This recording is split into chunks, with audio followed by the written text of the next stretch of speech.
ಪ್ರೀತಿಯು ಜಾತಿ ಧನ ಶಿಕ್ಷಣವನ್ನ ಮೀರಿ ಎರಡು ಮನಸ್ಸುಗಳ ಏಕತೆಗೆ ದಾರಿ ಮಾಡಿಕೊಡುವಂತಹ ಅತ್ಯಂತ ಶುದ್ಧ ಬಾಂಧವ್ಯ. ಆದರೆ ಕೆಲ ಸಂದರ್ಭಗಳಲ್ಲಿ ಈ ಪ್ರೀತಿ ತೀವ್ರ ವ್ಯತೆಗೆ ಕೊನೆಗೆ ಬದುಕು ತನ್ನಷ್ಟಕ್ಕೆ ತಾನೇ ಹಾಳಾಗುವ ಮಟ್ಟಿಗೆ ತಿರುಗ್ತಾ ಇದೆ ಅನ್ನೋದಕ್ಕೆ ಈಗ ನಾವು ಹೇಳೋಕೆ ಹೊರಟಿರೋ ಈ ಒಂದು ಘಟನೆಯೇ ಸ್ಪಷ್ಟ ಉದಾಹರಣೆ. ಮದುವೆ ಮಾಡೋ ಭರವಸೆ ನೀಡಿ ಆಷಾಢದಲ್ಲಿ ಪ್ರಿಯತಮೆಯನ್ನ ದೂರ ಮಾಡಿದ್ದಾರೆ.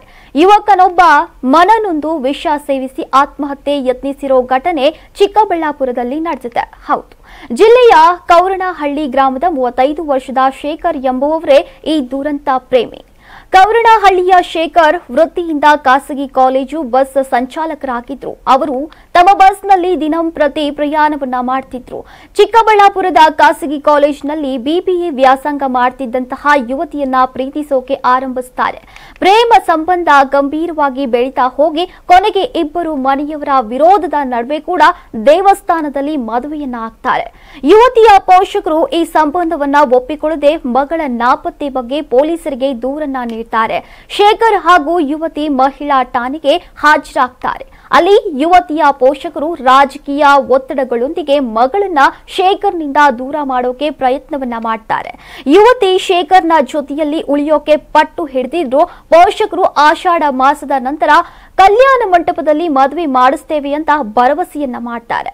ಮದುವೆ ಮಾಡೋ ಭರವಸೆ ನೀಡಿದಂತಹ ಯುವತಿಯ ಪೋಷಕರು ಚಿಕ್ಕಬಳ್ಳಾಪುರದಿಂದ ದೇವನಹಳ್ಳಿಗೆ ಹೊರಟಿದ್ದಂತಹ ವೇಳೆ ಶೇಖರ್ ಅವರನ್ನ ಕಾರಿನಿಂದ ಇಳಿಸಿ ಯುವತಿಯನ್ನ ಕರೆದುಕೊಂಡು ಹೋಗ್ತಾರೆ. ಈ ಘಟನೆಯಿಂದ ಭಾರಿ ಮನಸ್ತಾಪಕ್ಕೊಳಗಾದಂತಹ ಶೇಖರ್ ತಮ್ಮ ಪ್ರಿಯತಮೆಯನ್ನ ಭೇಟಿಯಾಗೋಕೆ ಮತ್ತೆ ಯುವತಿಯ ಮನೆಯತ್ತ ಹೋಗ್ತಾರೆ. ಆದ್ರೆ ಅಲ್ಲಿ ಅವಮಾನ ಗದ್ರಿಗೆ ಮಾತ್ರ ಅವರಿಗೆ ಸಿಕ್ಕತ್ತೆ. ತಾನು ಪ್ರೀತಿಸಿದವಳನ್ನ ಹೀಗೆ ಕಳೆದುಕೊಂಡ ದುಃಖದಲ್ಲಿ ಶೇಖರ್ ವಿಷವನ್ನ ಸೇವಿಸಿ ಆತ್ಮಹತ್ಯೆಗೆ ಯತ್ನಿಸುತ್ತಾರೆ. ಅವರನ್ನ ತಕ್ಷಣವೇ ಜಿಲ್ಲಾಸ್ಪತ್ರೆಗೆ ದಾಖಲಿಸಲಾಗಿದ್ದು ಚಿಕಿತ್ಸೆ ಮುಂದುವರೆದಿದೆ. ಪ್ರೇಮ ಸಂಬಂಧಗಳು ವೈಯಕ್ತಿಕವಾಗಿದ್ರೂ ಸಮಾಜದ ಚಿತ್ತವನ್ನ ಸೆಳೆಯುವಷ್ಟು ಗಂಭೀರವಾಗಿವೆ. ಪ್ರೇಯಸಿಯನ್ನ ದೂರ ಮಾಡಿದ್ರೆ ಏನಾಗತ್ತೆ ಅನ್ನೋದು ಪೋಷಕರು ಮರೆತು ಹೋಗ್ತಾರೆ. ಈ ಬಗ್ಗೆ ಪೋಷಕರು, ಸಮಾಜ ಮತ್ತು ಶಾಸಕರು ಕೂಡ ಜವಾಬ್ದಾರಿಯುತವಾಗಿ ನಡೆದುಕೊಳ್ಬೇಕಾಗಿದೆ.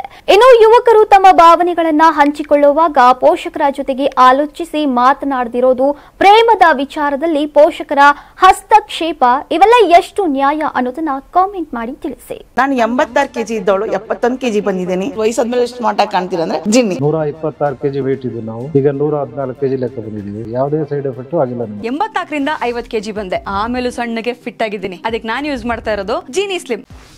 84 ರಿಂದ 50 ಕೆಜಿ ಬಂದೆ. ಆಮೇಲೆ ಸಣ್ಣಗೆ ಫಿಟ್ ಆಗಿದ್ದೀನಿ. ಅದಕ್ಕೆ ನಾನು ಯೂಸ್ ಮಾಡ್ತಾ ಇರೋದು ಜೀನಿ ಸ್ಲಿಮ್. ಸಣ್ಣ ಆಗಕ್ಕೆ ಜೀನಿ ಸ್ಲಿಮ್ ಯೂಸ್ ಮಾಡದೆ ಹೆಲ್ದಿನೂ ಅದೇ. ನೀವು ಸಣ್ಣ ಆಗ್ಬೇಕಾ, ಹೆಲ್ದಿ ಆಗ್ಬೇಕಾ? ಹಾಗಿದ್ರೆ ಜೀನಿ ಸ್ಲಿಮ್ ಯೂಸ್ ಮಾಡಿ.